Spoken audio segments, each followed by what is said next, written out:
Recuerden que la participación, y vuelvo a insistir, aunque nadie me hizo caso, la sesión uno se convierte en algo más humano, más llevadero si ustedes prenden su cámara y si tienen una participación directa. No necesitan levantar la mano, pueden ustedes tomar la palabra en cualquier momento. Esto se hace mucho más dinámico y la sesión se hace rápida, entretenida para todos. Nos quedamos en esta diapositiva en donde yo les hablaba de las cuatro características que tiene que tener todo sistema de abastecimiento de agua potable. Hablábamos de que tiene que ser un sistema continuo. ¿Qué significa esto? Que los usuarios del sistema tengamos la certeza de que en cualquier momento, a cualquier hora del día, cualquier día de la semana y cualquier mes del año, nosotros contemos con el sistema, con el suministro de agua. Ahora, esa agua no puede ser con cualquier calidad, tiene que ser un agua que no represente un riesgo a la salud de los consumidores, porque esta agua pues tiene que tener la calidad suficiente para que yo me pueda hidratar, para que yo pueda tener un contacto directo con la piel, para que yo pueda tener una cocción de alimentos, para que yo tenga un aseo de bienes, eh, digamos, bueno, para, por ejemplo, el lavado de ropa, para el lavado no necesariamente necesito una calidad potable, ¿no? Pero bueno, la sociedad se ha adaptado al uso de agua potable para algunos muebles y aparatos sanitarios que, siendo estrictos, no requieren la calidad potable. Eso es otro tema, quizá más adelante podamos tener una charla digamos, este paradigma que quizá nosotros como nuevas generaciones de ingeniería civil podríamos empezar a cambiar, ¿no? Surge algún problema de investigación como qué tan necesario es que el agua que yo utilizo para la operación de mingitorios, WCs o riego de áreas verdes tenga la misma calidad que la que requiero para hidratarme, ¿no? Pues ahí también surge otro cuestionamiento que tendríamos que empezar a indagar, a preguntarnos. Ahora, ¿qué es esto de una presión adecuada? También lo mencionábamos la sesión anterior, que digamos los usuarios de la red de distribución requieren que el sistema esté presurizado, pero en un rango aceptable. No necesitamos una presión baja, o no nos sirve una presión baja, pero tampoco nos sirve una presión tan alta, porque deja de ser confortable, deja de ser cómodo para los usuarios. Eh, y finalmente que todo este sistema sea económicamente viable, que sea asequible significa que pueda ser pagado por los usuarios, ¿no? Entonces, bueno, estas son cuatro características que debe tener todo sistema de abastecimiento. Y he planteado aquí dos preguntas de análisis que dice así, me gustaría que al menos tres personas me dieran la respuesta. El sistema hidráulico urbano que te da el servicio de abastecimiento de agua, ¿cumple con las cuatro características? ¿Quién me ayuda con esta respuesta?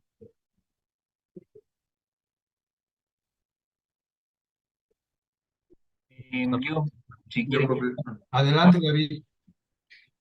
Ah, bueno, sí depende también de la zona en la que estemos hablando en la ciudad, ¿no? Ah, Porque hay lugares donde no tienen ni la cantidad ni continuidad. Y bueno, creo que esto sí va para todos los lugares de la Ciudad de México, pues en todos les falta la presión, ¿no? Por eso siempre tenemos el tinaco para tener los metros columna de agua requeridos o un hidroneumático. Entonces, pues no, como que siento que falta, ¿no? ajá, particularmente, o sea, contestando a la pregunta, el que te da servicio a ti en tu casa, eh, cumple, cumple con las cuatro características. En mí, o sea, no tiene la presión. Calidad sí, continuidad sí, pero presión yo diría que no. Nos queda claro que la asequibilidad sí se cumple, Sí, ¿están de acuerdo? Aunque hay gente que se queja todavía, ¿no? sí, sí, sí. Consideran que el agua debería ser gratuita. Y claro que Está en el artículo 3 de la Constitución, se indica que es un derecho, eh, digamos, constitucional el contar con agua con la calidad suficiente y en cantidad suficiente. Está en el artículo 3 de la Constitución. Pero también tenemos que ser conscientes de que la operación de los sistemas hidráulicos urbanos, el pago de la nómina de los trabajadores, el pago de los insumos que tiene una planta potabilizadora, de las sales metálicas, de la energía para la operación de bombas, pues no es gratuito. ¿De dónde salen los recursos? Pues quizá del pago de impuestos que tenemos. Entonces, de alguna forma se tiene que pagar.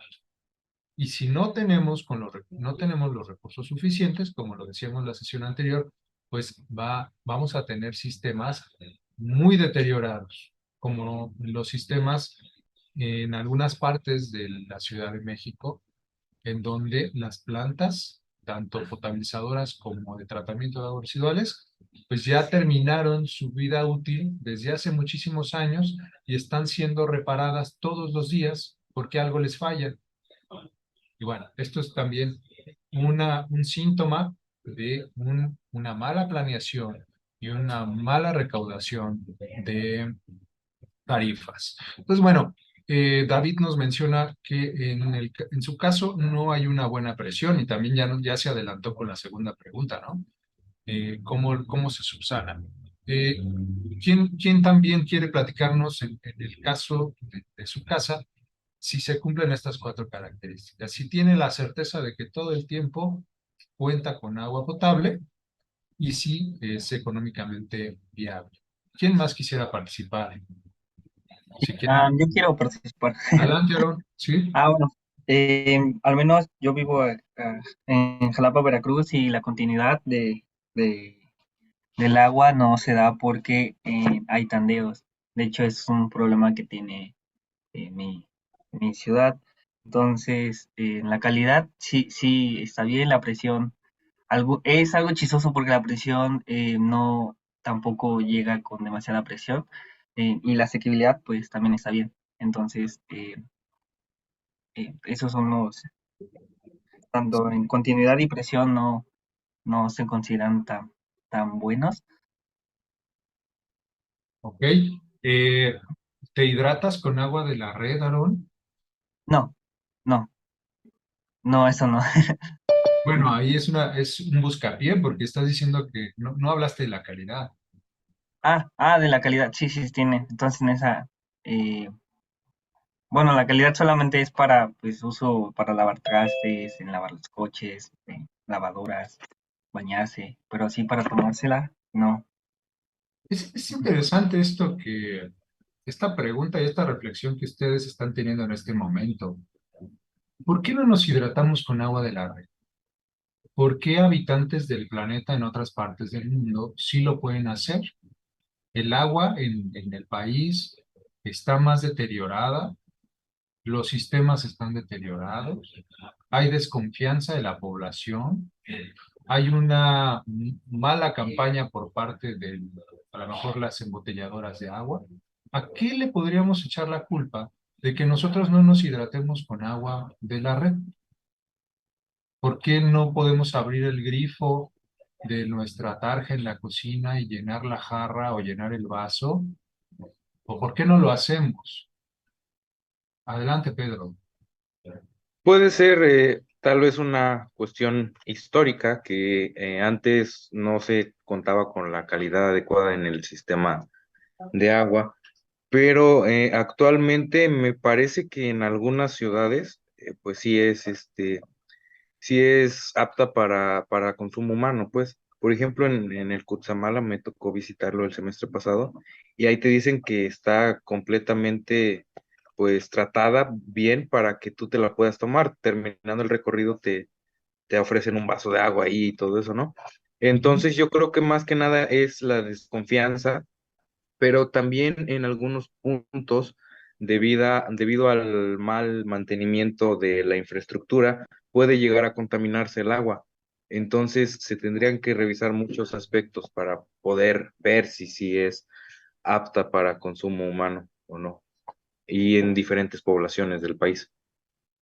Oigan, pero ¿no creen que pues el organismo operador que se basa en normas de la Secretaría de Salud no estaría preocupada por entregarle agua potable a la población?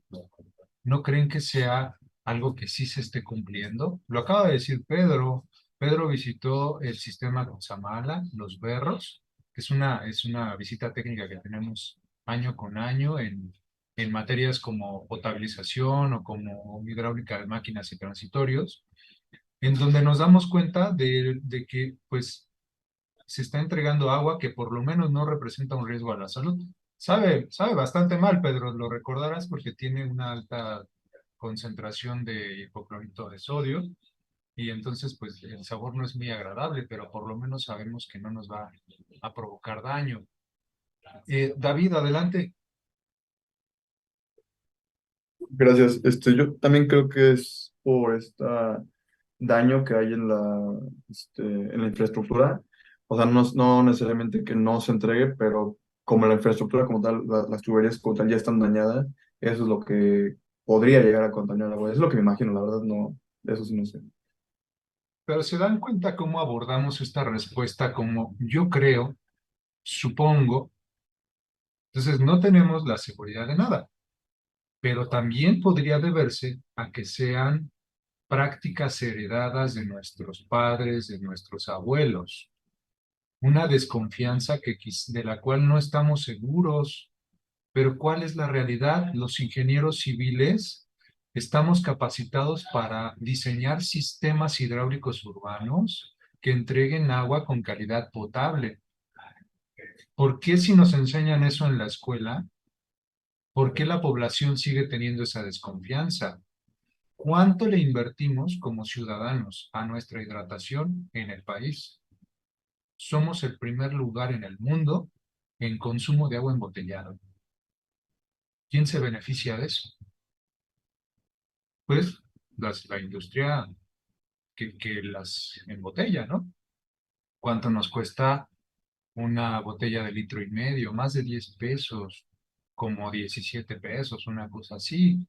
¿Cuánto cuesta para, con agua, la potabilización de 1 metro cúbico? Lo mismo. Pues lo mismo que nos cuesta una botella de 1 litro y medio en el mercado, es equivalente a lo que nos cuesta, a lo que le cuesta con agua la potabilización de 1.000 litros. Tengan en cuenta eso, ¿no? Entonces, ¿qué está fallando en el sistema? ¿Quién se ve beneficiado? En eso sí tenemos que tener mucho cuidado y estas nuevas generaciones tenemos que empezar a romper paradigmas y tradiciones heredadas, malas prácticas, de las cuales ni siquiera estamos seguros.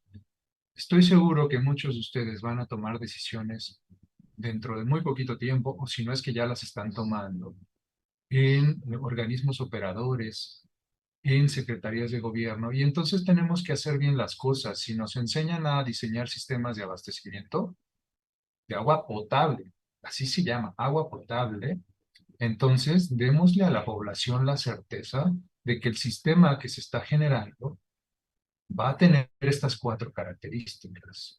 ¿Cuánto estaríamos dispuestos a pagar como ciudadanos y usuarios de una red si tuviéramos un sistema que cumpliera con estas 4 características?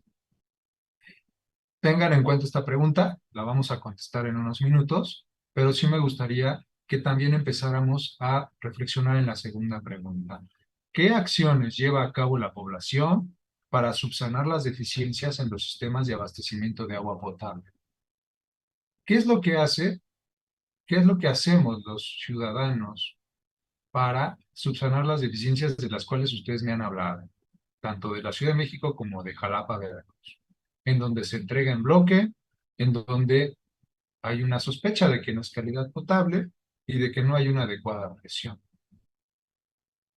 ¿Quién gusta tomar la palabra? ¿Qué es lo que hacen los ciudadanos? Por ahí ya mencionaron algo. Adelante, Eric. Hola, buenos días. Buenos días. Bueno, pues yo hasta donde sé, para subsanar las deficiencias en cuestión a la presión, principalmente se hace una cisterna, ¿no? Y a partir de ahí se le pone una bomba para bombearla a un tinaco y que sea mediante la gravedad. Para el ámbito de la calidad del agua, también suelen utilizar lo que son algunos filtros. Muchas veces viene con ciertos sedimentos que son partículas en suspensión y suelen utilizar filtros. Ya hay varios en el mercado, ya he visto que hay unos tal cual que son como tipo de papel, otros que son más como de filamentos. También para evitar el problema porque muchas veces si se pone directamente la toma de agua conectada a la cisterna o al tinaco, se suelen asentar muchas partículas y termina contaminando más el agua. Entonces, aparte, para el consumo humano, tal cual de beberla, también he visto que muchas personas suelen utilizar filtros ya un poquito más especializados para purificarla aún más. Muy bien. Así es, Eric. Entonces, significa que los ciudadanos y los usuarios del sistema de abastecimiento tienen que invertir decenas de miles de pesos para poder contar con un sistema que cumpla con estas cuatro características. ¿Cuánto le invertimos a una cisterna? En cuanto a la excavación, el armado, el colado, la tapa, el sistema de bombeo, la tubería, el, la plataforma del tanque, del tinaco, el, el sistema automático, o vamos a utilizar un hidroneumático. Erika hablaba de unos filtros. Fácil, fácil, llegando a unos 100,000 pesos, ¿no? Cada casa tiene que invertir unos 100,000 pesos, dependiendo también de la calidad del sistema. Pero bueno, entonces, ahora pensemos en cuánto estaríamos dispuestos a pagar porque el sistema no implicara que yo tuviera que invertir en una cisterna, porque no cuento con continuidad. ¿Por qué una cisterna me permite que el sistema sea continuo? Bueno, pues porque voy a tener un almacenamiento, se va a empezar a llenar en las madrugadas y entonces cuando yo necesite el agua, pues ahí tengo un reservorio, ¿no? ¿Cómo puedo aumentar la calidad? Pues como ya lo decía Eric y algunos de sus compañeros, supongo que al ver un agua más cristalina va a presentar mayor calidad. Sí, en efecto, o sea, también la turbiedad y el color son características de calidad del agua, pero no me puedo asegurar que sea calidad potable, ¿no? Porque hay microorganismos o metales pesados que yo no veo, pero que pueden ser una amenaza a la salud. Y finalmente, ¿cómo gano presión? Bueno, hay dos formas. Una de ellas es desde la misma cisterna, con un sistema de bombeo, voy a elevar el agua a un tanque y de ahí lo voy a conectar por gravedad a mi red interna, la cual se va a presurizar por tener este tinaco o este tanque. Otra es mediante un sistema hidroneumático que se conecta desde la cisterna a la red interna que va a estar presurizada. Entonces, ahí voy a involucrar el costo que tiene el sistema hidroneumático, pero también el costo de la energía que voy a requerir todos los días para operar estos dos aparatos mecánicos, ¿no? Electromecánicos. Entonces, bueno, vean ustedes que también aquí hay algo que tendríamos que observar como diseñadores de sistemas hidráulicos urbanos. No podemos dar por hecho que la población va a hacer su cisterna, va a poner sus filtros y va a colocar su tinaco, porque esto, aunque sea una práctica heredada, es una forma de subsanar las deficiencias que tienen los sistemas que diseñaron nuestros padres o abuelos ingenieros civiles, que no lo hicieron correctamente. ¿Seremos capaces de diseñar sistemas de abastecimiento que cumplan con estas cuatro características? Sí es posible, claro que es posible. Ejemplos hay muchos en todo el mundo, de sistemas que son confiables, que todo el tiempo entregan agua potable con una presión adecuada. Sí es posible hacerlo. En eso se basa la asignatura de abastecimiento de agua potable, ¿vale? Entonces, difícilmente, yo siempre hago esta pregunta año con año, semestre a semestre, ¿quién puede decir que el sistema hidráulico urbano que le suministra agua cumple con estas 4 características, prácticamente nadie lo puede contestar.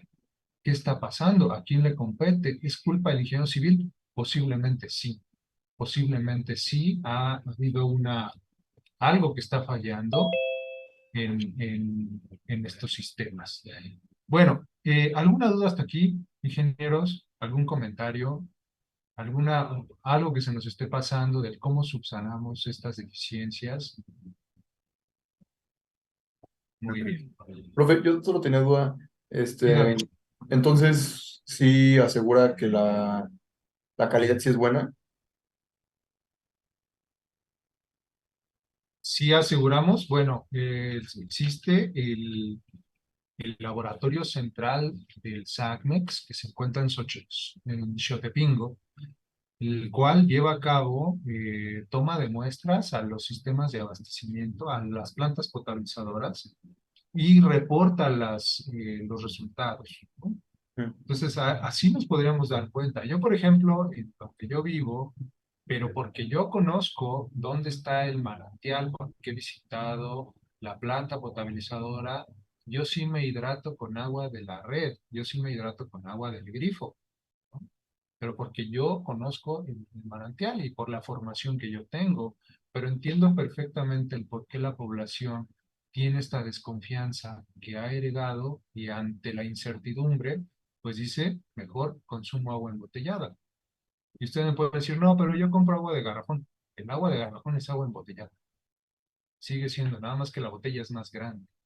Es agua embotellada con la que se abastece, con la que se hidrata los ciudadanos de nuestro país, principalmente.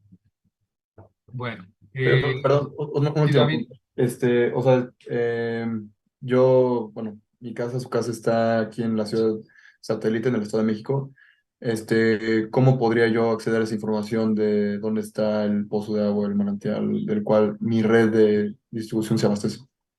Bueno, el sistema de aguas de la Ciudad de México cuenta, por una parte, con una biblioteca muy amplia, en donde uno puede ir a consultar características técnicas de los sistemas. Por otra parte, también, pues, existen sistemas de información geográfica y existen reportes de los indicadores de gestión de organismos operadores que vamos a ver en unas láminas posteriores, en donde tú puedes verificar cuál es la calidad con la que cuenta el sistema. Entiendo que esto pues es desde el punto de vista técnico como ingenieros civiles o ingenieros civiles en formación, pero como ciudadanos, pues si no tenemos esas bases, se nos va a dificultar. Entonces yo creo que sí falta este, una labor por parte de los organismos operadores de la difusión de estos indicadores de calidad para que la misma población tenga esa certeza. Los que somos de la comunidad de Ciudad Universitaria, posiblemente hemos visto que están los despachadores de Pumagua que con los que se pueden llenar las botellas. Pumagua también hace del conocimiento de la comunidad las características de calidad del agua de la red. Entonces, algo así tendría que hacer el SACMEX, algo así tendrían que hacer los organismos operadores. Si cuentan con los resultados de calidad, hacerlos del conocimiento de la población para que empiece a haber confianza del sistema.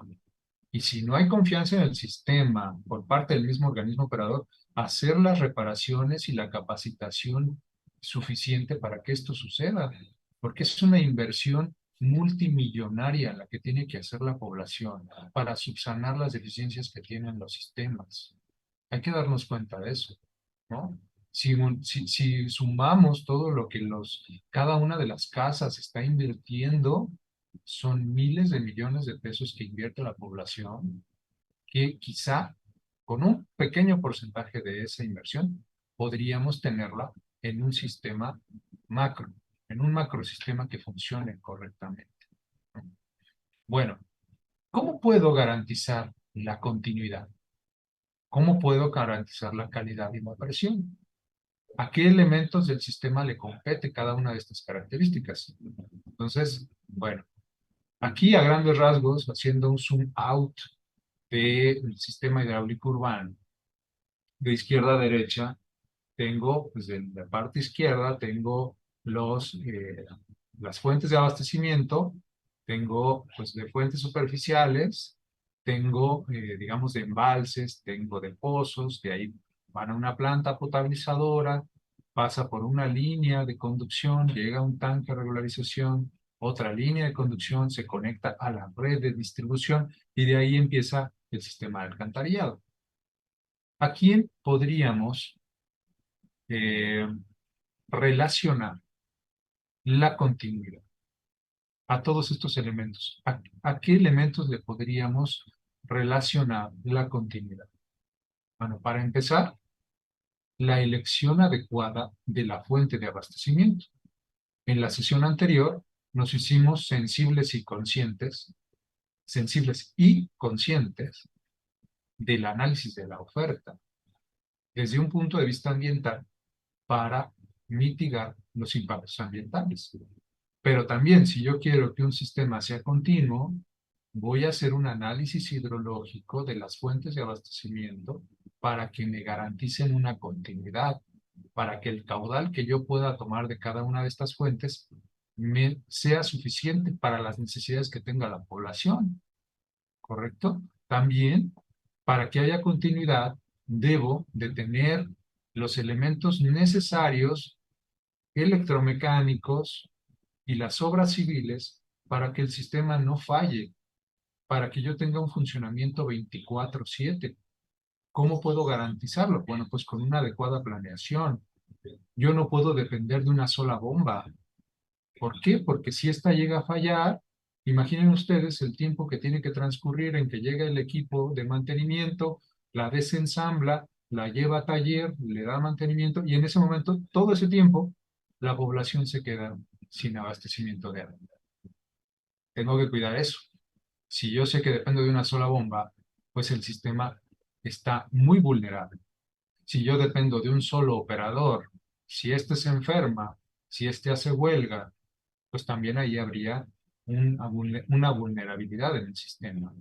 ¿Qué pasa si yo dependo del suministro energético de CFE? Y si falla el suministro energético de CFE, pues entonces me quedo sin la operación de equipo electromecánico. No, tengo que preverlo. Tengo que tener los sistemas alternativos para que en el momento que haya una falla, pues a lo mejor yo tengo generadores de energía eléctrica a base de combustible, ¿no? Y eso que sea una fortaleza del sistema ante las posibles amenazas. ¿Se entiende esto, chicos? Tendríamos que planear y diseñar correctamente para que haya una continuidad en el servicio, elegir correctamente las fuentes de abastecimiento y si una no me es suficiente, pues tendré que elegir otras fuentes de abastecimiento complementarias para que el sistema no falle. Ejemplos de sistemas que fallan en su continuidad, los que habitamos la Ciudad de México, lo vivimos. Cuando llegan las vacaciones y entonces Conagua decide que haya un mantenimiento a las líneas de conducción, anuncian en los noticieros. Del día tal al día tal habrá una disminución en el caudal debido al mantenimiento en el sistema Cutzamala. Entonces, el sistema es vulnerable ante estas actividades. Entonces, tenemos que preverlo bien. ¿Cómo puedo garantizar la presión? ¿A qué elemento del sistema le compete la presión? Principalmente al tanque de regularización.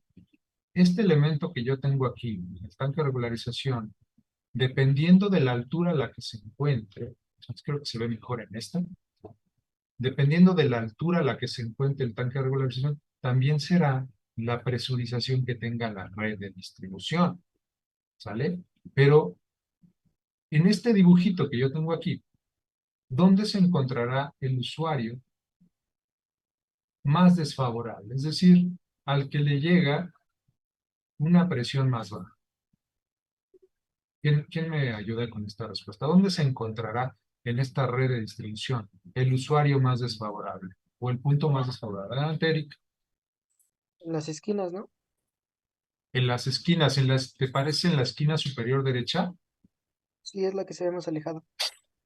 Acá, ¿verdad? En la esquina superior derecha, pues tenemos el usuario más alejado de la red. Y entonces, imagínense que yo tengo cierta altura en el tanque de regularización. Y de ahí, pues el agua va avanzando con cierta velocidad, se va friccionando, vamos perdiendo energía mecánica y dependiendo de la hora del día será la trayectoria que siga el agua hasta llegar al usuario. Pero yo tengo que asegurarme que todos los usuarios de la red de distribución cuenten con las 4 características. Entonces yo diseño no para la zona más favorable, sino para la zona más desfavorable. Si yo me aseguro que el usuario más desfavorable cuenta con las condiciones de operación adecuadas, digamos por transitividad, todos los demás tienen o sea, se cumple con las características, ¿no? Si cumplo para el más desfavorable, todos los demás van a contar con la presión, el caudal y la calidad adecuada. No sé si hasta aquí hay alguna duda o comentario. Entonces, bueno, aterrizándolo en este esquema, pues tenemos una toma. Claro que no es tan fácil como se muestra aquí en este dibujo. Aquí podemos ver que hay un escurrimiento superficial. Aquí se podría pensar que simplemente aviento un tubo o una manguera al río y de ahí lo extraigo con un sistema de bombeo hacia una planta potabilizadora. De ahí se bombea a un elemento elevado y de ahí, por gravedad, desde el tanque a la red, ya no hay bombas, ya no hay equipo electromecánico, simplemente es por gravedad. ¿Qué pasaría si yo subo unos 10 metros más el tanque de regularización? ¿Qué pasa con la presión en la red? ¿Qué pasaría si yo elevo el tanque? Toda la red se presuriza. Si yo aumento 1 metro la altura del tanque, toda la red se presuriza 1 metro adicional. ¿Sale? Entonces, en función de la altura del tanque, también es la presión con la que yo cuento en la red de distribución. Bueno, vamos a desmenuzar estos elementos que acabamos de ver y vamos a tratar de indagar las características de calidad del agua que tienen las distintas fuentes de abastecimiento. Por ejemplo, hablando de los ríos, por su naturaleza corriente, por una parte es benéfico el movimiento, porque ese movimiento hará que haya una mayor oxigenación, pero por otra parte, por esa naturaleza corriente, también son presa de descargas por parte de la población. Déjenme ver si puedo prender, aquí está mi herramienta.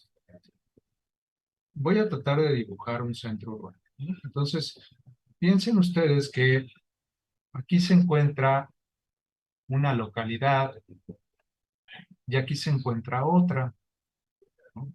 Vamos a suponer que están asentadas cerca del cuerpo de agua, pues porque requieren, evidentemente, un suministro de agua, pero también después de los usos vamos a tener una descarga, ¿cierto?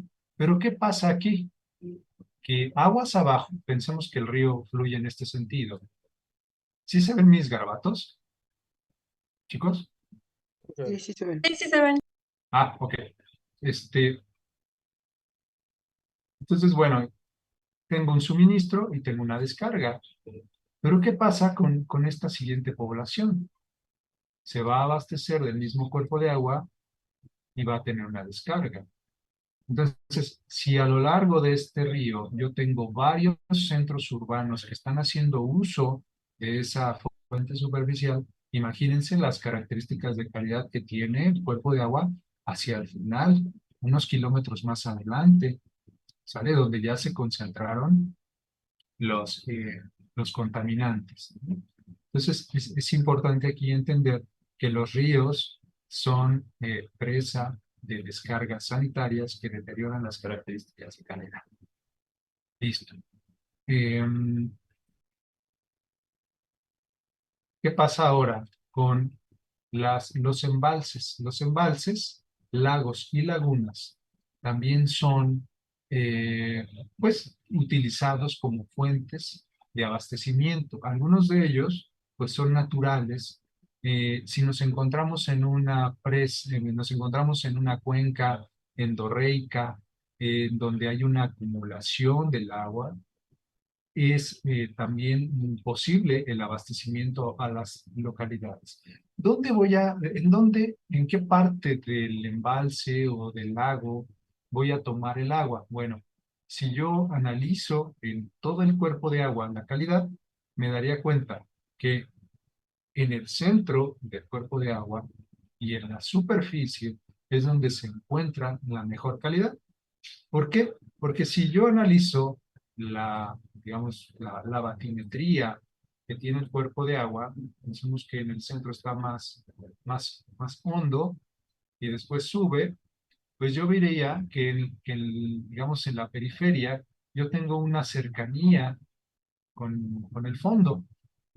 En el fondo, en donde se han asentado los sólidos disueltos, los sólidos en suspensión. Si aquí tengo fauna y flora, pues toda la fauna y flora que perece o que muere, pues se sedimenta en el fondo, está en descomposición y esto también significa una fuente de contaminación del cuerpo de agua, ¿no? Porque se está llevando a cabo una metabolización, una degradación de la materia orgánica y eso deteriora las características de calidad. Y en el centro del lago, pues se encuentra una distancia mayor al fondo, ¿no? Y eso hace que la calidad en el centro del cuerpo de agua sea mayor, sea mejor. Entonces, ¿qué características de calidad espero en un lago? Bueno, eso no lo podríamos asegurar. Depende de la historia que tenga el agua hasta llegar a ese cuerpo de agua. No sabemos si ha escurrido por una cuenca demasiado grande. Si ha escurrido por una cuenca muy grande, pues ya su calidad está muy deteriorada porque ha entrado en contacto con mucha materia orgánica, con mucho suelo, y entonces cuando llega, pues ya llega con una calidad muy deteriorada. ¿Sale? Entonces, ¿dónde es mejor la calidad del agua? ¿En un lago o en un río? No podríamos asegurarlo, pero en promedio podríamos decir que es mejor la calidad en los cuerpos de agua estáticos o semiestáticos que en los cuerpos de agua corrientes. En los lagos podríamos esperar que esas condiciones de estanqueidad, de falta de movimiento, logren hacer que paulatinamente haya una sedimentación de las partículas, de los sólidos, y que la calidad sea mejor. ¿Vale? Pero no es precisamente una regla. Siempre tenemos que hacer análisis de calidad del agua, muestrear, llevar al laboratorio y determinar la calidad antes de tomar cualquier decisión.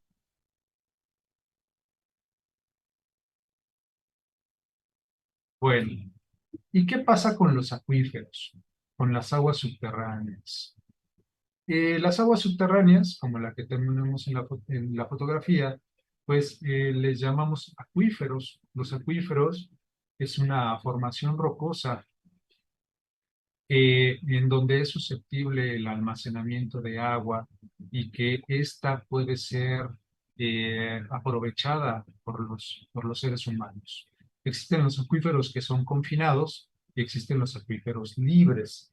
Los acuíferos libres, pues en la parte superior del nivel del agua, pues tienen una presión que es correspondiente a la presión atmosférica. Los acuíferos confinados están presurizados. ¿Qué características de calidad del agua espero en un acuífero, en el agua subterránea? Bueno, también depende de la historia que tenga el agua hasta llegar a esa formación rocosa, pero pues suponemos que hay una infiltración durante muchísimo tiempo, dependiendo del tipo de suelo y del tipo de roca, mucho tiempo que ha pasado en este escurrimiento hasta que llegamos a esa acumulación. Hace tiempo vino el director del Sistema de Aguas de la Ciudad de México, Ramón Aguirre, y nos comentaba que el tiempo que ha transcurrido, digamos, desde la infiltración hasta llegar al acuífero de la Ciudad de México. Ha sido de 4.000 años, lo que significa que el agua de la cual se está abasteciendo la Ciudad de México, ya lo veíamos en la sesión anterior, es agua de lluvia que precipitó hace 4.000 años. Entonces, todo ese tiempo tuvo que pasar para que el agua se infiltrara y llegara a esas distancias. Estamos hablando de distancias mayores a 200 metros de profundidad. ¿Hasta aquí alguna duda o comentario? Recuerden, es importante la participación, chicos, para hacer este curso más llevadero. Bueno, y también existe otra clasificación de fuentes de abastecimiento que son las aguas atmosféricas o fuentes atmosféricas que se refieren a el agua de lluvia, el agua de nieve y al granizo. ¿Qué tan factible es implementar sistemas de abastecimiento de agua potable que tengan como fuente el agua de lluvia? ¿Conocen algún sistema de abastecimiento de agua potable que principalmente se base en el aprovechamiento pluvial?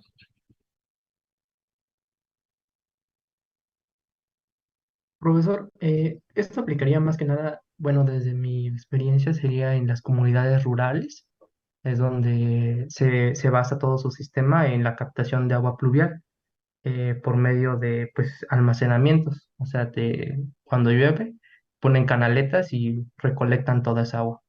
Yo es donde lo he visto más que nada.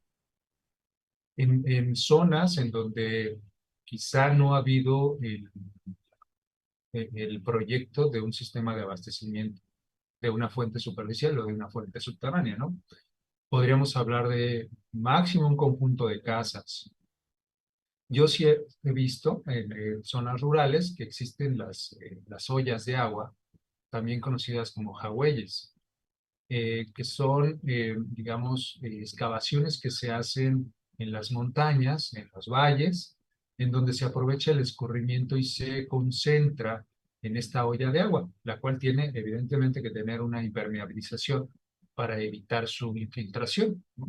Ahí concentro el agua y después la que ya está concentrada, la canalizo o la conduzco a un sistema de tratamiento y después lo entrego. Eh, ¿Cuál es digamos, la limitante del sistema? ¿Por qué la Ciudad de México, aunque sí llueve lo suficiente, ya lo veíamos en la sesión anterior, no se abastece de agua de lluvia? Eric, Que también se debe mucho a la contaminación atmosférica que existe, ¿no? Porque, por ejemplo, en una ciudad, obviamente hay demasiada contaminación en la atmósfera, precisamente por los autos, por las industrias, a diferencia de como lo sería en una zona rural, donde no existe tanta contaminación en ese ámbito. Y obviamente eso va a generar que exista un proceso más complejo para purificar el agua en una ciudad, el agua de lluvia, vaya, y por eso no se hace tan viable como lo es en una zona más rural. estos sistemas centralizados, ¿no? En donde concentramos una gran planta, un gran tanque, una gran red, no sean tan compatibles con el abastecimiento mediante agua de lluvia. Pero claro que lo podríamos hacer a nivel casa-habitación, como ya se está haciendo en la Ciudad de México. Los SCAL, los sistemas de captación de agua de lluvia, no son a nivel municipal. Podríamos indagar, ¿no? A ver cómo podríamos hacerlo, pero principalmente son a nivel casa-habitación.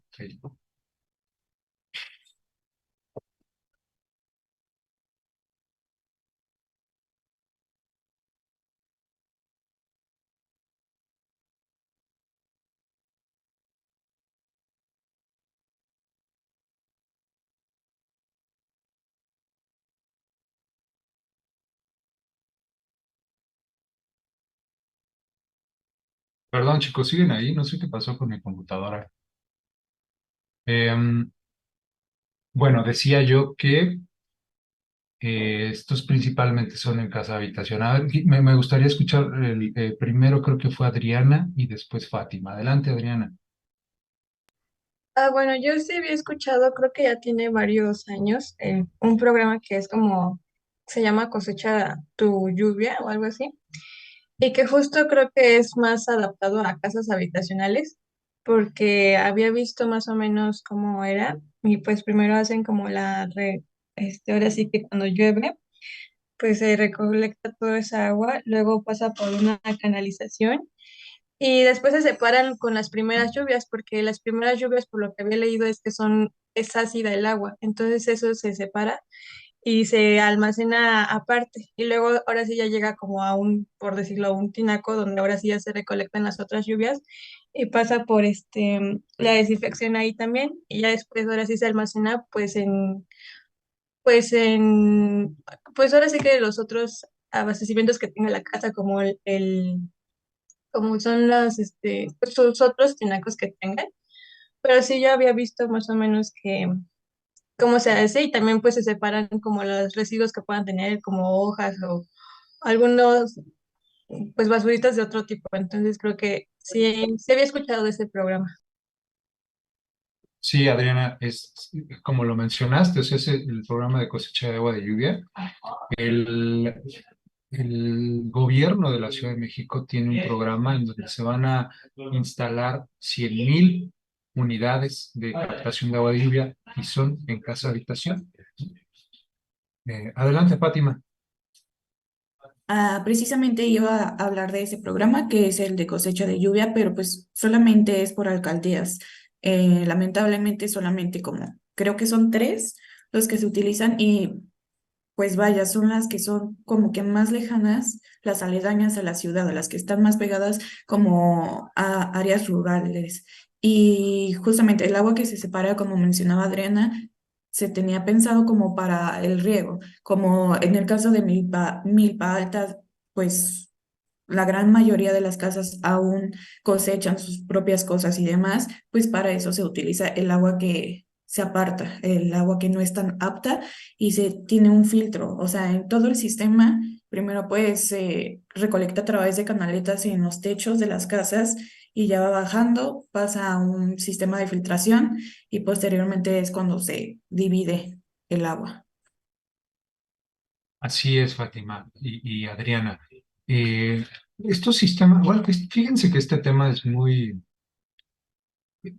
interesante. A las nuevas generaciones les llama mucho la atención. Yo tengo una línea de investigación acerca del aprovechamiento pluvial, porque realmente sí estoy preocupado por el día cero, ¿no? Ese que se anuncia para el 2030 en la Ciudad de México. Y como yo soy habitante de la Ciudad de México y, y pues creo que me quedaré en la Ciudad de México, pues me preocupa, ¿no? Me preocupa y entonces digo, ¿cuáles son las áreas de oportunidad en las que yo como ingeniero civil, como profesor de la universidad, puedo incidir? Creo que son dos, principalmente las fugas, ¿no? Es otra línea de investigación en desarrollo, y el aprovechamiento pluvial, complementario a lo que ya se está haciendo por otros ingenieros, que es la sectorización de la red. El aprovechamiento pluvial no puede ser municipal porque implica grandes áreas para la captación. Entonces necesitaríamos kilómetros y kilómetros cuadrados limpios para poder ahí captar el agua, escurrirla y después llevarla a un almacenamiento increíblemente grande. ¿Se acuerdan los números que veíamos en la sesión anterior? Estamos hablando de más de 60 metros cúbicos por segundo. Imagínense, 60 tinacos rotoplas por segundo que yo necesito. Y digamos, si yo durante 4 meses del año, que es cuando llueve, voy a captar y almacenar, necesito un gran lago, necesito rellenar una gran parte de la Ciudad de México con esa agua para que de ahí yo pueda suministrarlo y potabilizarlo y entregarlo en la red. Los números sí nos dan en cuanto al volumen aprovechable. Lo que sí no nos da es el espacio, porque yo voy a requerir una gran superficie para captar y otra superficie para poderlo almacenar. O sea, a falta de esto, la estrategia sería entonces utilizarlo en casa habitación, ¿no? Implementar, pero sobre todo sensibilizar a la población y capacitarla. No nada más es voy, te instalo tu tinaco, tu tlaloque, tu filtro de hojas, tu cisterna y a utilizarlo. Hay que hacerlo correctamente.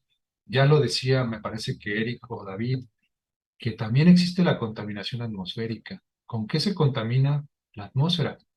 Bueno, pues con los productos de la combustión de los automóviles, del transporte público, los compuestos orgánicos volátiles que salen de las empresas, de la industria, de las gasolineras, y todo esto contamina y se encuentra allá arriba. Y cuando hay contacto con el agua, pues se va a cambiar las características de calidad y esto puede representar un riesgo a la salud de los consumidores. Yo he visto acciones negligentes en algunos pobladores en donde simplemente la bajada de agua de lluvia de la azotea la conectan directamente con la cisterna y de ahí se abastecen. Digamos, es una medida eh, de mucha emergencia que implica una gran escasez, pero también implica un riesgo desde el punto de vista sanitario, porque la azotea no tiene la higiene suficiente, porque puede ser que esté impermeabilizada con algún producto que tenga metales pesados, que se lleguen a disolver, porque puede haber heces fecales de animales, de roedores, de gatos, de pájaros, y que esto también represente un riesgo. No hay una adecuada desinfección, y esto almacenado en una cisterna, pues es un caldo de cultivo para el crecimiento de microorganismos que pueden ser patógenos. Entonces, no es nada más instalar el sistema, es hacerlo de una forma responsable y creo que esto es lo que está faltando en esta iniciativa que tiene el gobierno, porque sí hay un área de oportunidad. Hay que, digamos, difundir muy bien la información, capacitar muy bien a los usuarios para que se haga de una forma responsable y no después haya miles de enfermos por algo que no se hizo correctamente. No sé si hasta aquí hay alguna duda o comentario.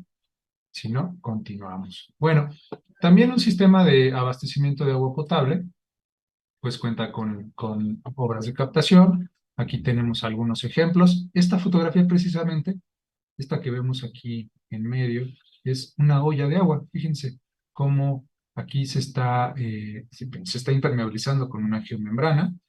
Y esto evita que haya una infiltración. Claro que sí va a haber una evaporación, ¿no?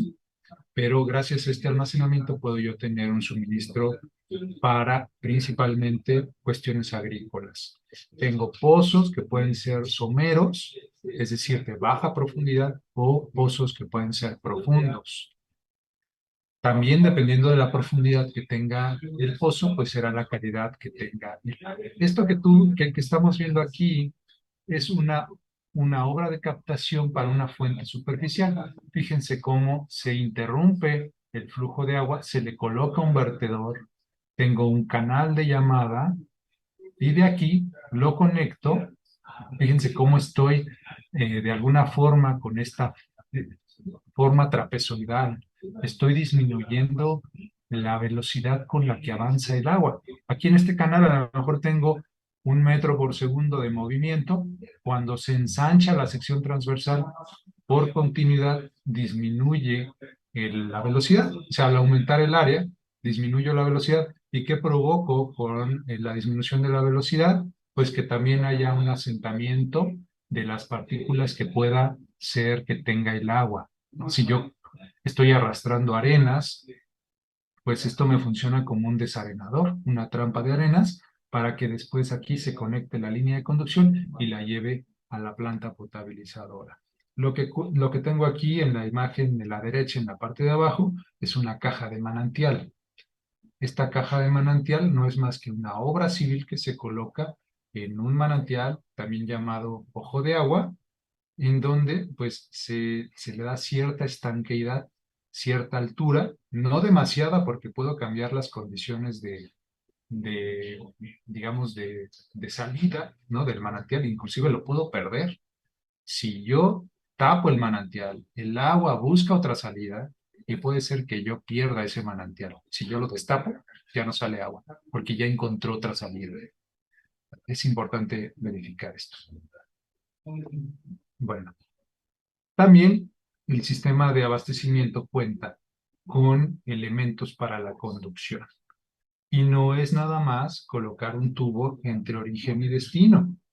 Hay que hacerlo con la infraestructura suficiente para que se cumpla una vida útil, cierta cantidad de años que yo estoy previendo que va a durar el sistema. ¿Cómo puedo protegerla? Bueno, con una adecuada cimentación, eligiendo correctamente el material de la tubería, eligiendo correctamente el grosor y el diámetro de esa tubería, eligiendo correctamente también las trayectorias. El material tiene que ser compatible con el medio. Si yo estoy colocando material de acero sin protección catódica, no debería yo de enterrarlo. No debería yo de hacer que entre en contacto con suelo, porque lo voy a corroer. El suelo es un ambiente muy corrosivo. Puedo tener distintos materiales. ¿Cuáles son los materiales más utilizados en tuberías de conducción? Pues principalmente acero, principalmente PVC, polietileno de alta densidad, fibrocemento, asbesto cemento, que ya cada vez es menos utilizado, pero también en algunas partes lo podríamos encontrar. Y bueno, a grandes rasgos esto ustedes ya lo conocen, el ciclo hidrológico, que nos va a permitir indagar cuáles son las posibles características de calidad del agua en las distintas fuentes. Tenemos las fuentes superficiales debido a, o sea, el ciclo hidrológico lo podríamos empezar en cualquier punto, pero tendríamos que preguntarnos también dónde se encuentra el mayor tiempo de retención en el ciclo. ¿Dónde creen que el agua permanezca más tiempo? ¿En el océano, en el acuífero, en los ríos, en la atmósfera? ¿Dónde lo empezarían ustedes, chicos? Eric, Yo diría que se encuentra en las corrientes subterráneas profundas, ¿no? en los acuíferos, en el escurrimiento de los acuíferos. Eric, Sí, ok, es correcto, Eric. Aunque podríamos pensar que una gota de agua que ha llegado al océano va a permanecer mucho tiempo formando parte de ese océano. La realidad es que el mayor tiempo de retención está en el escurrimiento subterráneo, porque el agua avanza muy lento. El agua avanza sumamente lento hasta llegar a los océanos. La única salida que tiene el agua que ha precipitado en la plataforma continental es su salida hacia los océanos, ya sea por una fuente superficial o en un acuífero que está conectado con el océano. Entonces, bueno, ¿qué es lo que sucede? Principalmente toda el agua, por ejemplo, que llega a nuestro país, pues es producto de la evaporación que se tiene en los océanos, en el Océano Pacífico, en el Atlántico y en el Golfo de México. ¿Qué sucede? Porque hay un cambio de fase. Indirectamente por la atmósfera y directamente por la radiación solar, pues hay un cambio en la presión de vapor, hay vapor que sube, se genera humedad atmosférica, esta viaja hacia la plataforma continental y cuando existan las condiciones adecuadas se genera una precipitación. ¿Qué se necesita? Bueno, cambios de temperatura y elementos de nucleación, pequeñas partículas que se van a rodear de humedad cada vez más, hasta que se forma la gota y esta precipita. Tiene que haber ciertas condiciones, cierta receta para que exista la precipitación pluvial. Esta, dependiendo de la superficie en la que precipita, va a tener distintas características de calidad. Puede caer en suelo, puede caer sobre la vegetación, puede caer sobre infraestructura humana, y esto le va a conferir cierta calidad, ¿no? El agua de lluvia, cuando llega a la superficie, tiene tres posibles destinos. El primero de ellos es la evaporación, es decir, que suba, ¿no? Voy a tratar de dibujarlo. Digamos, cuando cae, puede ser que se evapore, puede ser que escurra o puede ser que se infiltre. ¿De qué va a depender la proporción en cada una de estas tres? Evaporación, escurrimiento y infiltración, de las características topográficas, de las características del suelo, de la cantidad de agua de lluvia también, porque si hay mucha lluvia, puede ser que se rompa la tensión superficial, que ya esté completamente saturado y entonces empiece a infiltrarse. Las primeras aguas de lluvia, las primeras gotas, perdón, lo primero que van a hacer es saturar el suelo, ¿no? No va a haber un escurrimiento. Entonces, depende del contexto, pero son esos tres destinos: evaporación, escurrimiento superficial e infiltración, ¿sale? Dependiendo del tipo de suelo, el tipo de roca, la topografía, serán esas tres posibles destinos. Y dependiendo de eso, pues también será la calidad del agua, ¿no? Bueno, ¿hasta aquí alguna duda o comentario? ¿Les parece bien que tomemos un receso de unos 5 minutos y nos vemos entonces por acá? Alder, ¿cómo ves? Está perfecto, pues bueno, para mí está perfecto. ¿Sí? Muy bien. Bueno, ¿les parece? Nos vemos 13:15. Vamos a tomarnos 8 minutos, 13:15, para que vayan al baño, vayan a tomar agua y ahorita nos vemos por acá. ¿Sale?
Muy bien, chicos. Bueno, vamos a continuar. Voy a seguir compartiendo mi pantalla.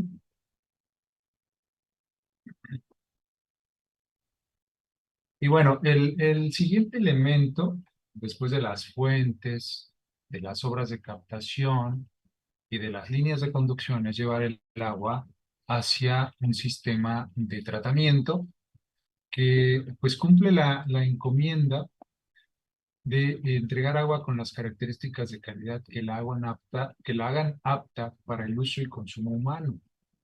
¿Cuáles son los procesos más comunes en México? Es la clarificación convencional mediante coagulación, floculación, sedimentación, filtración y una desinfección mediante cloración. Como ya nos platicaba alguno de sus compañeros, pues en el sistema Cutzamala, en Los Berros, pues esta agua que principalmente es agua superficial que se toma de varias presas que se encuentran en el Estado de México y de Michoacán, pues se toma el agua que presenta características que, que hacen necesaria la remoción de turbidez, color y una desinfección. ¿Esto cómo se puede llevar a cabo? Bueno, pues principalmente se puede llevar a cabo mediante un proceso que implique el uso de alguna sal metálica para llevar a cabo la coagulación. ¿Qué es esto de la coagulación? Bueno, pues principalmente es el mezclado de una sal metálica o de algún polímero con el agua y con esta acción se logra la desestabilización de partículas que se encuentran en suspensión y disueltas con fines de poder provocar su sedimentación a partir de generar flóculos. Por eso, seguido a la coagulación, sigue la floculación, que es esta unión de sólidos disueltos y en suspensión que han sido desestabilizados y que se logra la unión de todas estas partículas, alcanzando un tamaño lo suficientemente grande como para poder sedimentarse en el siguiente proceso que es la sedimentación. Es finalmente aquí en esta fotografía, permítanme, vamos siguiendo la secuencia que tiene el agua. Entonces, aquí tengo los dosificadores, ingresa el agua, aquí hay un mezclado, ¿no? Aquí se está mezclando con este equipo electromecánico y estas álaves, se mezcla el agua con la sal metálica y después existe una floculación que puede ser mecánica o hidráulica. A veces se utilizan algunos canales, algún serpentín, en donde, bueno, pues finalmente este movimiento produce una mayor probabilidad de choque entre partículas y al final o a la salida de ese floculador yo ya voy a poder observar estos, digamos, estos flóculos, ya tienen un tamaño considerable y cuando ingresan a la sedimentación, que puede ser por la parte de arriba o puede ser por la parte de abajo, yo voy a lograr la sedimentación. Entonces, casi siempre es por la parte de abajo. Aquí tengo algo que se le conoce como manto de lodos, que es una acumulación de lodos. Cuando pasa por aquí el agua, pues este manto de lodos logra atrapar más flóculos y lo único que va a subir, pues es agua cada vez más clarificada. Sin embargo, existen flóculos tan pequeños que tuvieron una baja probabilidad de encuentro con otros flóculos y entonces estos logran pasar al siguiente proceso. Pues, el siguiente proceso ya es la filtración, que se considera como un pulimiento de los procesos anteriores. En el filtro, casi siempre es un filtro descendente, que está compuesto por arena, grava y ocasionalmente antracita o carbón activado. Lo que se va a lograr es la separación mecánica de estos flóculos sumamente pequeños, que podrían darle al producto final, al agua, podrían darle un aturidado color, ¿no? Entonces, el agua, inclusive podríamos hacer esto, enviarla directamente al filtro, sin pasar por la coagulación, floculación, sedimentación. Pero ¿qué pasaría? Que muy rápido el material pétreo se va a lograr, digamos, colmatar, que es el término correcto, se colmata y entonces se taponea, ¿no? Y su funcionamiento ya no es el correcto. Entonces, vamos a quitarle un 99.9% de todo en los procesos previos y le dejamos ese 0.1% al filtro. Y con eso nos aseguramos que el agua que sale del filtro tiene la calidad adecuada. Principalmente estos son los procesos que se llevan a cabo en una planta potabilizadora convencional. En México, la mayoría de las plantas tienen este proceso, ¿vale? Claro que también, dependiendo de la calidad, podríamos optar o echar mano de otros procesos y operaciones más complejos que se pueden sumar a este tren y complementar, ¿no? En caso de que tengamos alguna sustancia en particular, que tuviéramos metales, que tuviéramos algún ion o catión, pues podríamos echar mano de otros procesos. Bueno, aquí les muestro algunas fotografías tomadas en el sistema Cutzamala. Aquí en la parte superior izquierda vemos, en la parte de la izquierda tenemos la salida del sedimentador. Aquí podríamos ver que ya el agua presenta una muy baja turbidez, todavía presenta cierto color. En la parte inferior en medio tenemos la vista de uno de los filtros descendentes. Si estuviera vacío, veríamos la arena, la antracita y pues, la grava en la parte del fondo. Aquí tenemos un panel de control del filtro. El filtro parecería ser muy sencillo, sin embargo, pues para limpiar estos filtros, pues sí se requiere el contar con válvulas, con sistemas de bombeo, sistemas de vibración o eh, de generación de aireación para su movimiento y su vibración, para poder despegar todos esos flóculos que hayan llegado a colmatar a nuestro filtro. Entonces, a este proceso de lavado, si es en el sentido contrario al flujo, se le llama retrolavado. En la parte superior derecha tenemos el floculador hidráulico, ¿no? Y aquí es donde este serpentín lo que produce, perdón, es un movimiento constante del agua para propiciar la generación de los flóculos y con ello, pues que toda esa turbidez y color logre disminuir. La parte de abajo lo que vemos es el canal parcial. Ahí es donde se está, por una parte, la medición, se está llevando a cabo la medición del caudal, pero también el suministro del desinfectante, que en este caso es gas cloro. Bueno, también ya habíamos hablado del tanque de regularización. Este tanque de regularización pues tiene la encomienda de equilibrar un funcionamiento que antes del tanque es constante y después del tanque es variable. ¿Cómo se comporta el consumo de la población? Bueno, básicamente como se los acabo de dibujar, más o menos hasta las 7, 8 de la mañana tengo un comportamiento ascendente, ¿no? Entre 8 y 10 de la mañana tengo el mayor de los consumos, de ahí baja y en torno a las 2, 1 o 2 de la tarde vuelvo a tener otro repunte, que es cuando pues llevamos a cabo nuestra cocción de alimentos, nos alimentamos, quizá ya la operación de muebles y aparatos sanitarios, y después vuelve a bajar y se conecta nuevamente con otro ciclo de 24 horas.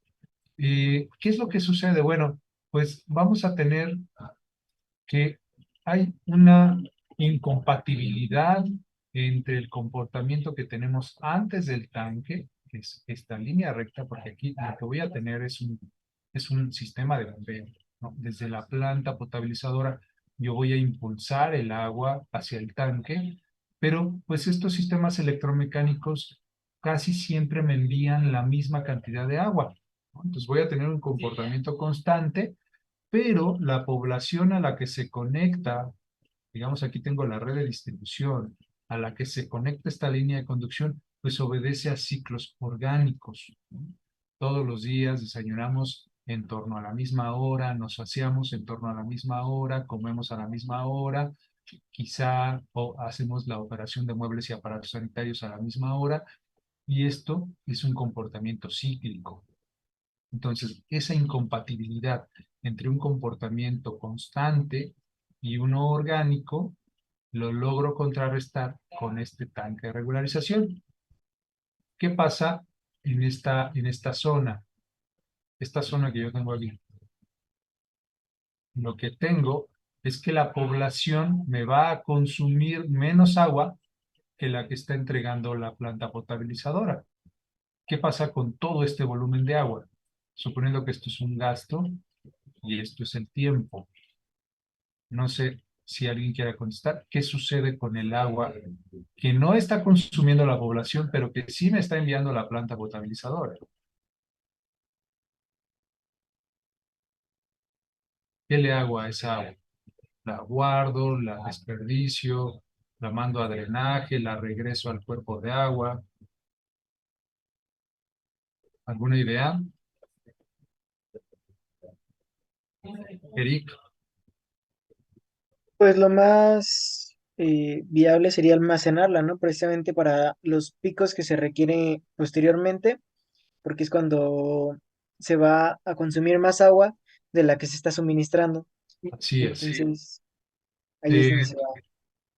es correcto, Eric. Finalmente, si yo saco las dos áreas bajo la curva, tienen que valer lo mismo. Es decir, yo voy a consumir la misma cantidad de agua que potabilicé. Si yo potabilicé, o sea, yo voy a potabilizar lo que requiere la población, ¿cierto? Entonces no me tiene que sobrar ni faltar. Recuerden la continuidad en el sistema.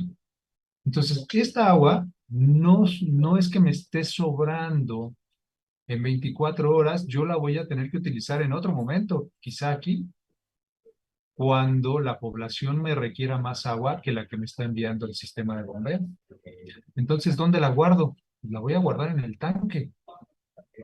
A cada hora que me sobre, la guardo en el tanque, vuelvo a guardar agua en el tanque, y cuando llego a este punto, solamente en este punto podría yo no tener el tanque y conectar esta línea con esta línea. Pero ¿qué pasa un instante después? Más adelante yo quiero agua, yo necesito más agua que la que me envía mi sistema. Entonces, ¿qué empiezo a hacer? Pues empiezo a tomar el agua que yo almacené previamente. Pues fíjense cuál es el principio de funcionamiento que tiene este tanque de regularización. Me otorga el agua que yo guarde en el momento en que me sobró para los momentos en que me falle. Así es como funciona el tanque de regularización, que además, como ustedes ya saben, tiene la encomienda de estar en un punto lo suficientemente alto para que de ahí por gravedad se conecte al sistema y lo presurice. ¿Vale? Aquí tengo una fotografía de un tanque superficial. Vean que tiene, pues tiene paredes que están inclinadas. Tengo una losa tapa, tengo una tapa, tapa registro, tengo una ventilación, que es lo mínimo que debe tener un tanque de regularización para poder operar correctamente. Si no hay más dudas, puedo yo continuar.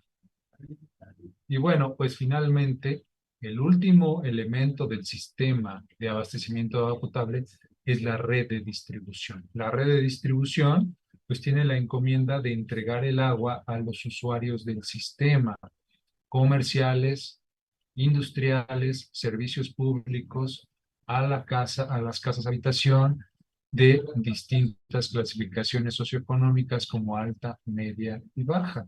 Esta red de distribución pues puede contar adicionalmente con válvulas, con dosificadores de hipoclorito de sodio o de algún otro desinfectante.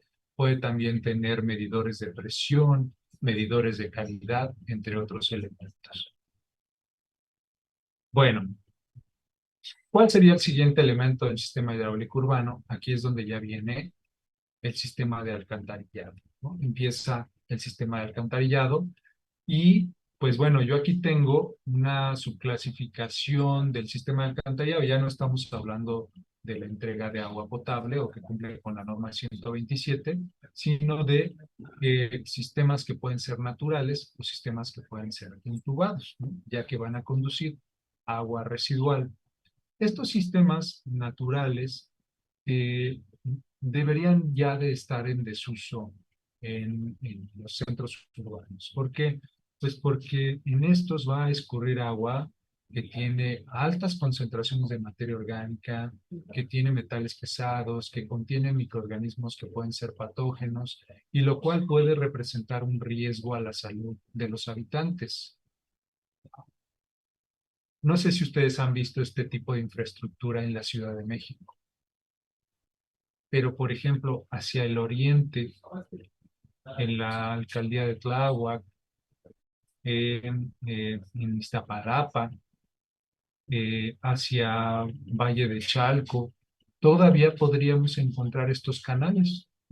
En Iztapalapa tenemos el canal nacional, ¿no?, que también lleva las aguas hacia Tláhuac, y se encuentran a escasos metros de donde se encuentra la población, pero ahí está escurriendo agua residual sin tratar. Esto conlleva un riesgo importante a la población. Entonces, estos emisores a cielo abierto, estas conducciones a cielo abierto que conducen agua residual, tienen ya que no ser utilizadas en los sistemas hidráulicos urbanos por el riesgo que conllevan, y optar, en todo caso, por sistemas entubados. Esta fotografía que vemos aquí, pues es una fotografía del interior del túnel emisor oriente, el TEO, que es una de las grandes salidas que tiene el sistema de drenaje de la Ciudad de México, conduciendo sus aguas residuales hacia el norte de la ciudad, hacia la planta de Atotonilco que se encuentra en la cuenca del río Tula. Tiene bueno, el diámetro varía, pero podemos encontrar diámetros de hasta 6, 7 metros de diámetro interior.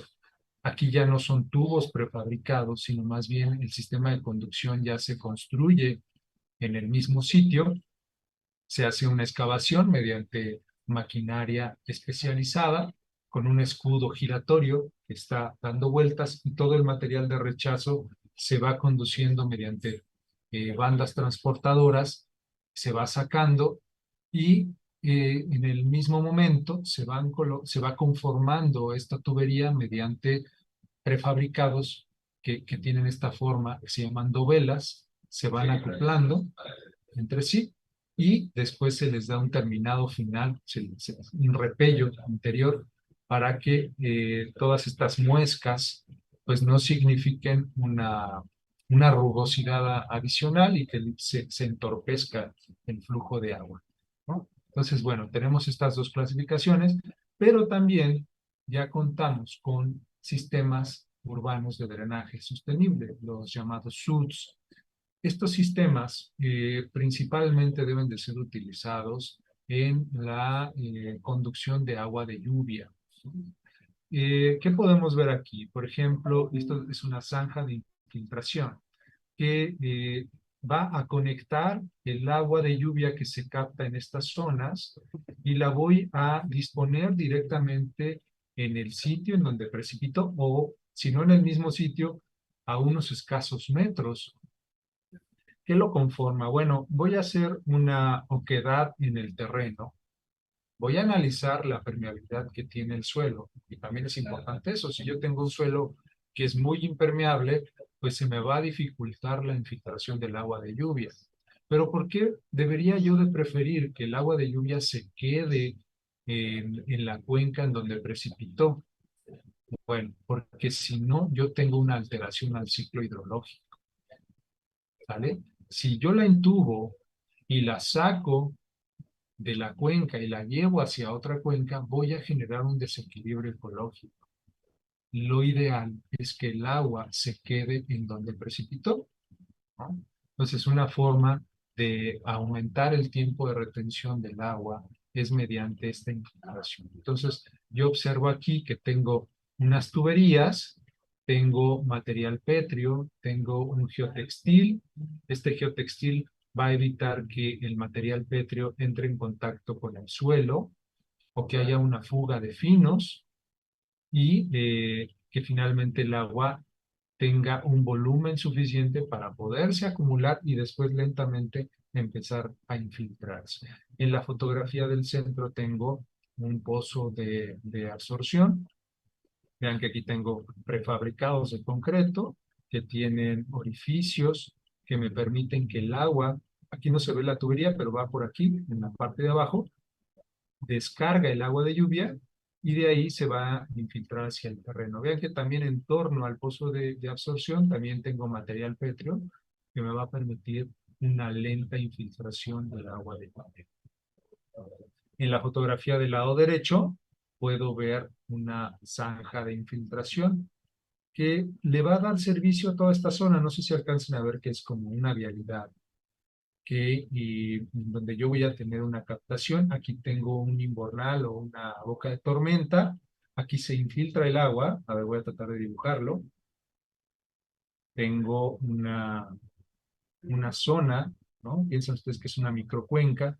Entonces, toda el agua de lluvia que cae aquí se va a dirigir hacia el punto de concentración, que es esta rejilla, esta boca de tormenta. Aquí abajo no se ve, pero hay una tubería que va a descargar toda el agua de lluvia hacia esta zanja. ¿Qué es lo que provoco con esto? Bueno, en el caso de una precipitación pluvial, yo voy a tener una acumulación en esta zanja, la cual en el fondo tiene material pétreo que me permite la infiltración. Y vean que si llueve más, pues tengo un mayor volumen. Entonces yo puedo tener almacenada agua aquí que se va a evaporar por una parte, pero también sobre todo se va a infiltrar.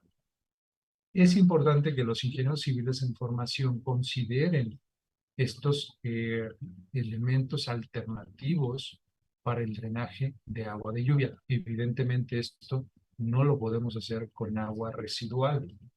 Sería un crimen ambiental estar infiltrando agua residual sin tratamiento. No sé si hasta aquí hay alguna duda o comentario, algún otro ejemplo de un sistema urbano de drenaje sostenible.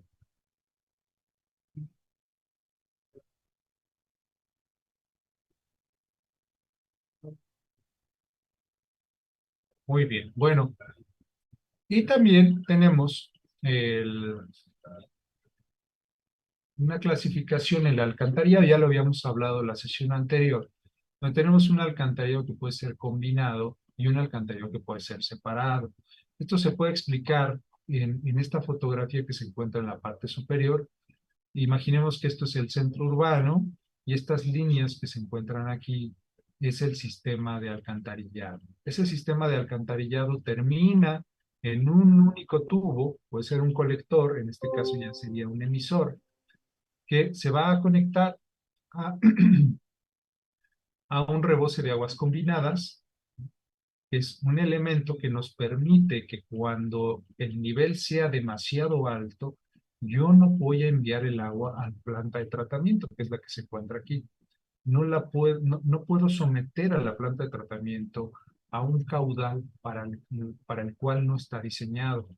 Entonces, ¿qué hago? El excedente del agua la voy a enviar a una fuente, ¿no? Se explica mejor en esta otra fotografía, en esta otra ilustración. Entonces, ¿qué sucede con el agua? Bien, vean ustedes que aquí tengo un alcantarillado único que va a conectar el agua residual que se genera en las edificaciones, que es esta que está aquí, va a conectar el agua de lluvia que cae en las azoteas y va a conectar el agua de lluvia que cae en las banquetas y en las vialidades. Y todo escurre hacia una única tubería.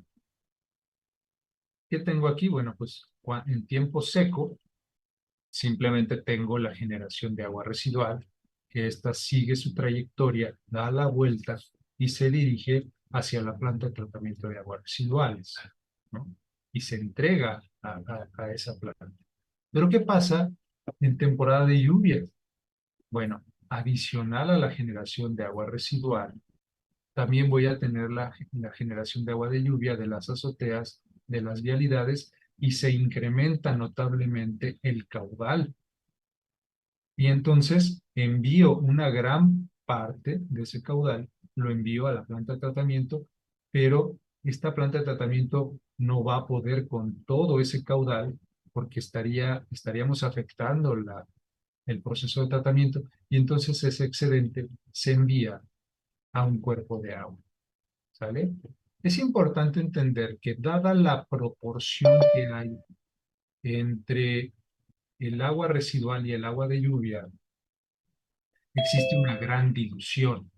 Existe una gran dilución de ese caudal y entonces no se altera grandemente la calidad del agua en los cuerpos de agua. Y ustedes me van a decir, bueno, pero ¿lleva agua residual? Sí, pero dadas las proporciones, piensen ustedes 1 a 100, es decir, una parte es agua residual y 99 partes es agua de lluvia, el impacto se minimiza. Sin embargo, siempre tenemos que hacer los estudios para garantizar que no va a haber una afectación al cuerpo de agua. ¿Vale? Si se determina que hay una afectación y entonces hay un deterioro en la calidad ambiental, entonces tengo que generar alguna otra medida y evitar esta estrategia. Esto sería un alcantarillado combinado y vamos a ver a continuación un alcantarillado separado. Entonces, ¿en qué se basa un alcantarillado separado?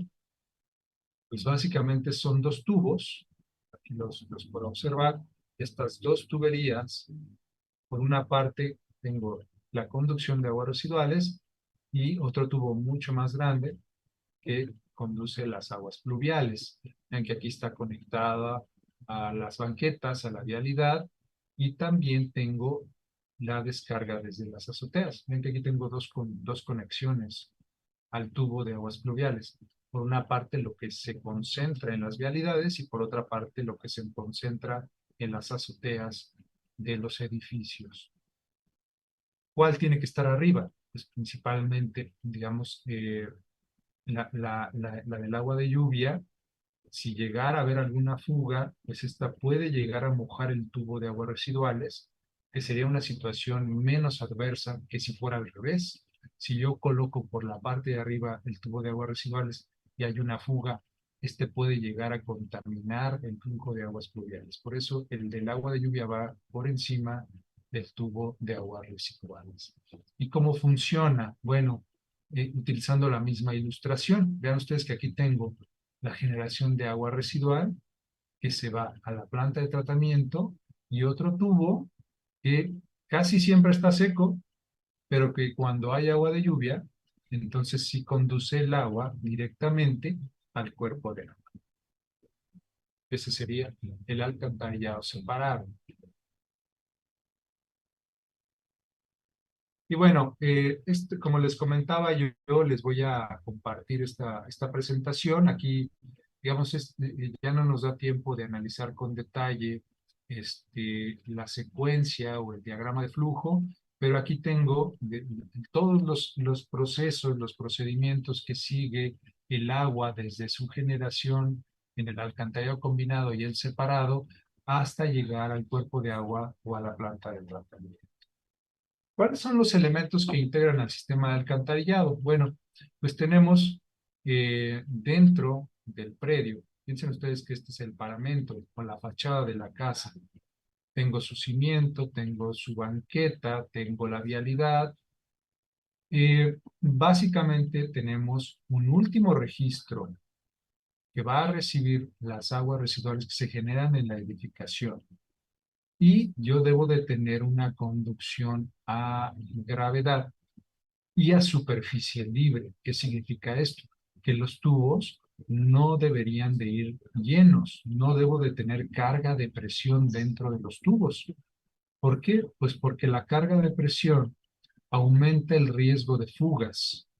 Como la unión entre tubos de alcantarillado es imperfecta, porque sobre todo se utiliza concreto, mediante espiga campana, al ser una unión imperfecta, la posibilidad de fugas es mayor.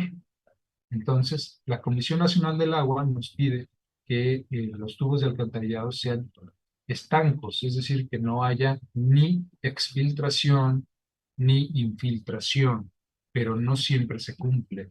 Entonces, por eso debemos de evitar que en las conducciones de agua residual exista carga de presión. Por eso se solicita que sean a superficie libre.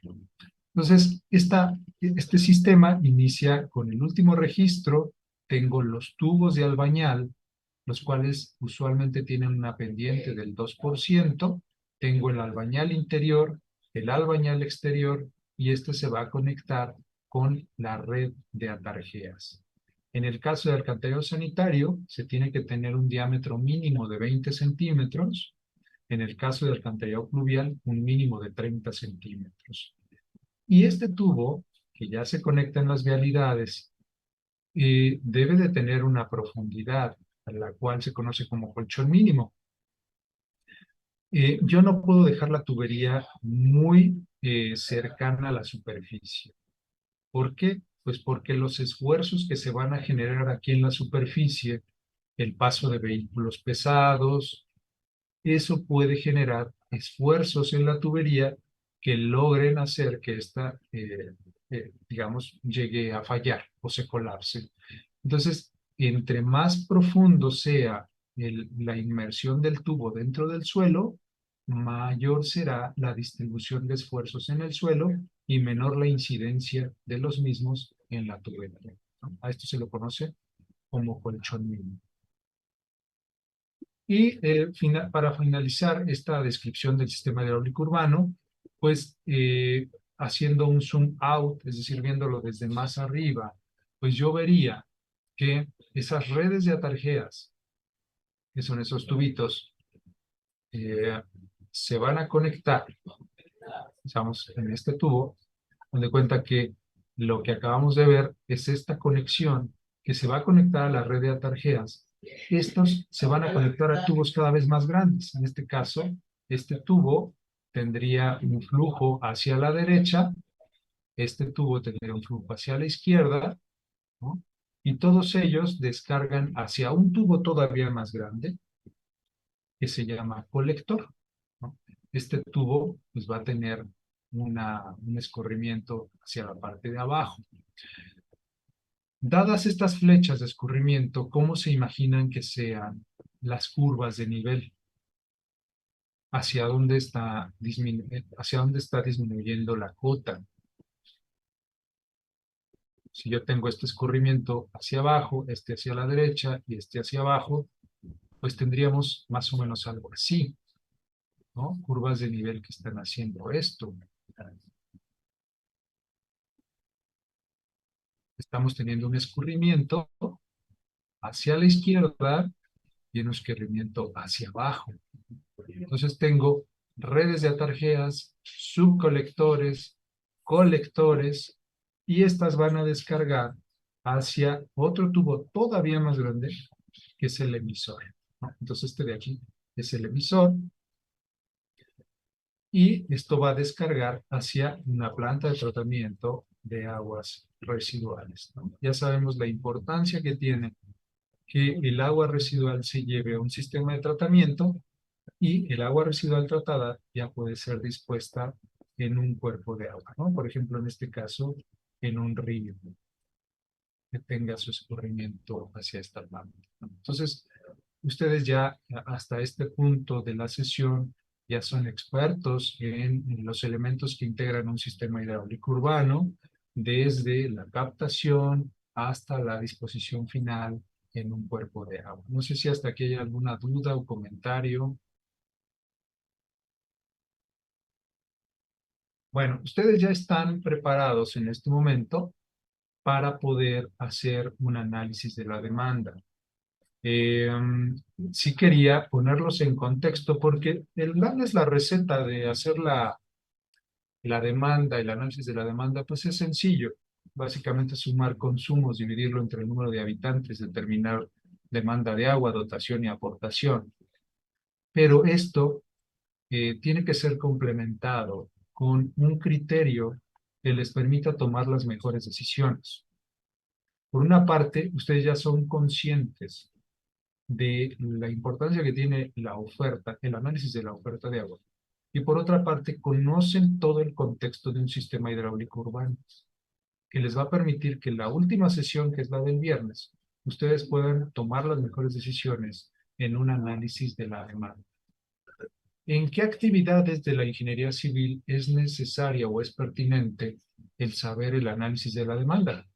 Muchas, el diseño de un sistema de abastecimiento, el diseño de una planta potabilizadora, el diseño de una planta de tratamiento, de una red de distribución, de un sistema de alcantarillado. En todas estas actividades es necesario analizar la demanda, la dotación y la aportación. Pero insisto, simplemente saber la receta no es suficiente. Si ustedes quieren ser tomadores de decisión, si quieren generar cambios en el país, es importante que tengan un adecuado criterio. Por eso es que se ha estructurado este mini curso con esas temáticas. No sé si hay algún comentario, pregunta, ya para cerrar esta sesión.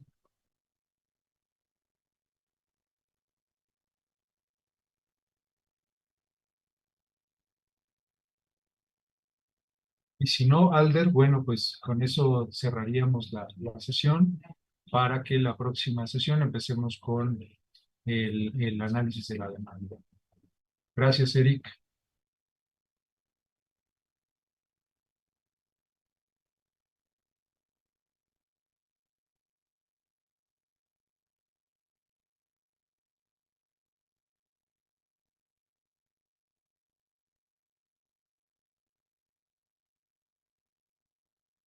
Gracias, Alder. Gracias, Julio. Gracias.